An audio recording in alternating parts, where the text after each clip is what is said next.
Israel y la Yihad Islámica Palestina han alcanzado este domingo un acuerdo de alto el fuego que pondría fin a una escalada de violencia de 3 días que ha dejado al menos 43 muertos palestinos y más de 300 heridos. El acuerdo, mediado por Egipto, entra en vigor en la noche de este domingo y se espera que marque el fin de 3 sangrientas jornadas de intercambios de fuego iniciados el viernes por una ofensiva preventiva israelí en Gaza. Tras múltiples intentos fallidos, las negociaciones de un cese de hostilidades parecen haber llegado a buen puerto con la visita hoy de una delegación egipcia a la franja, donde se han ultimado los detalles. La Yihad Islámica Palestina ha identificado a al menos 9 de los fallecidos como milicianos del grupo, entre ellos los 2 principales comandantes de su brazo armado, Taysir al-Jabari y Khaled Mansour. Del lado israelí no se han registrado muertes y se han contabilizado unos 40 heridos leves. Según fuentes de la Yihad Islámica en Gaza, entre las condiciones del acuerdo figuran la flexibilización del bloqueo israelí sobre Gaza, la entrada de combustible para la reactivación de la central eléctrica y la liberación de un miembro del grupo encarcelado por Israel.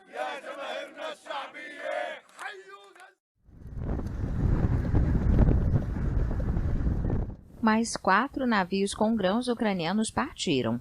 3 navios saíram neste domingo do porto de Chornomorsk e outro de Odessa, no Mar Negro, com cerca de 170 mil toneladas de grãos. Os primeiros navios, que partiram durante a semana, cruzaram o Estreito de Bósforo, na Turquia. A retomada das exportações de grãos ucranianos ocorreu graças a um acordo entre a Rússia e a Ucrânia, intermediado pela ONU e pela Turquia, para ajudar a aliviar a escassez global de alimentos. A Ucrânia, que é um dos maiores exportadores de grãos do mundo, foi forçada a interromper quase todas as suas exportações devido à invasão russa, elevando os preços globais dos alimentos. De Roma, o Papa Francisco celebrou a retomada como um sinal de que é possível acabar com o conflito por meio do diálogo. Desidero salutare con soddisfazione. Gostaria de saudar com alívio a saída dos portos ucranianos dos primeiros navios carregados de grãos. Este passo mostra que é possível dialogar e alcançar resultados concretos que beneficiem a todos, por isso é um sinal de esperança. Pertanto, tale avvenimento si presenta anche come un segno di speranza. Enquanto isso, a administração da ocupação russa acusou o exército ucraniano de bombardear novamente a usina nuclear de Zaporizhia, no sul da Ucrânia. Kiev e Moscou se culpam mutuamente pelos ataques à usina, o maior complexo nuclear da Europa, que está sob controle russo desde março. A Agência Internacional de Energia Atômica alertou que os ataques mostram o risco de um desastre nuclear.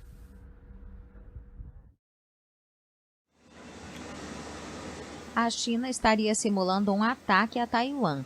A denúncia foi feita neste sábado pelas autoridades da ilha após os exercícios militares que Pequim realiza desde a visita da presidente da Câmara dos Deputados dos Estados Unidos, Nancy Pelosi.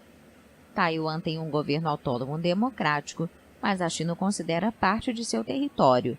Por isso, as autoridades de Pequim viram a visita de Pelosi como uma provocação e se retiraram das negociações e acordos com Washington, particularmente sobre mudanças climáticas e cooperação em defesa. O secretário de Estado dos Estados Unidos, Antony Blinken, em visita às Filipinas, denunciou as ações da China.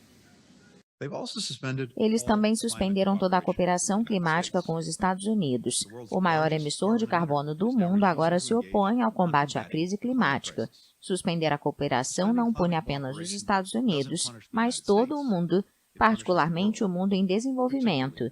Não devemos manter a cooperação em questões de interesse global como refém por causa das diferenças entre dois países. A escalada e a intensidade dos exercícios chineses atraíram críticas nos Estados Unidos e em outros países.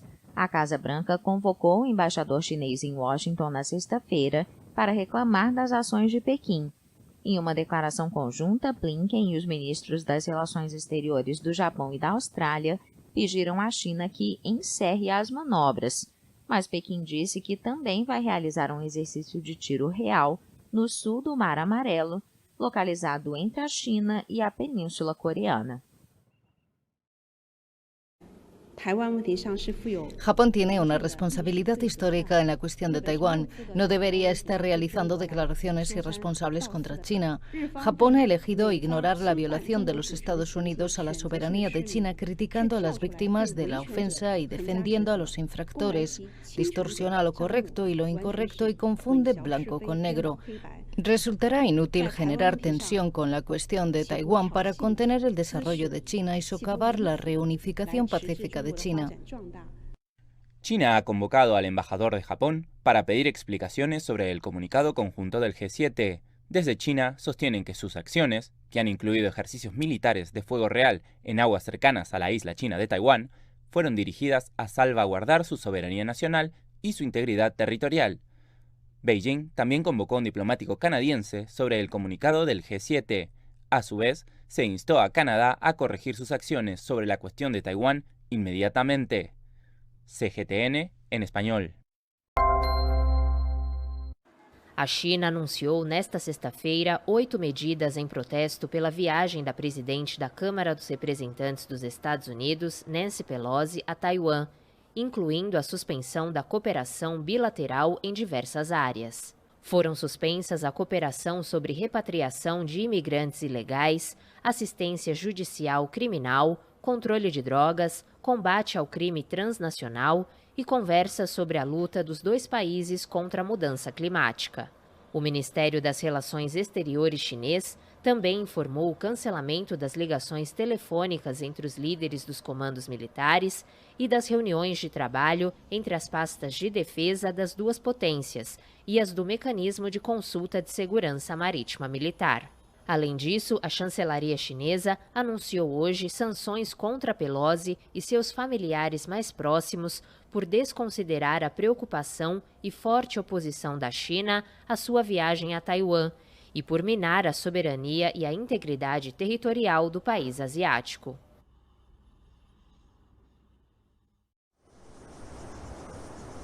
Terminam os exercícios militares da China em torno de Taiwan. Pequim realizou manobras com caças, navios de guerra e mísseis balísticos em resposta à visita à ilha da presidente da Câmara dos Deputados dos Estados Unidos, Nancy Pelosi. A China viu a viagem como uma provocação, pois considera Taiwan, que tem um governo democrático, como parte de seu território. Analistas veem os exercícios militares como um simulado de bloqueio e invasão de Taiwan, assim como uma mensagem que Pequim queria enviar a Washington. Os exercícios são para mostrar aos Estados Unidos que podem bloquear as exportações de Taiwan. A China está dizendo que se houver uma guerra, não atacará, mas bloqueará a ilha e impedirá que saiam chips avançados da empresa de semicondutores de Taiwan, o que seria um golpe fatal para os Estados Unidos. A visita de Nancy Pelosi levou as relações entre China e Estados Unidos ao seu nível mais baixo em anos. Pequim suspendeu a cooperação com o país em várias áreas importantes, como o combate às mudanças climáticas e questões de defesa. Pequim também anunciou novos exercícios militares no Mar Amarelo, localizado entre a China e a Península Coreana.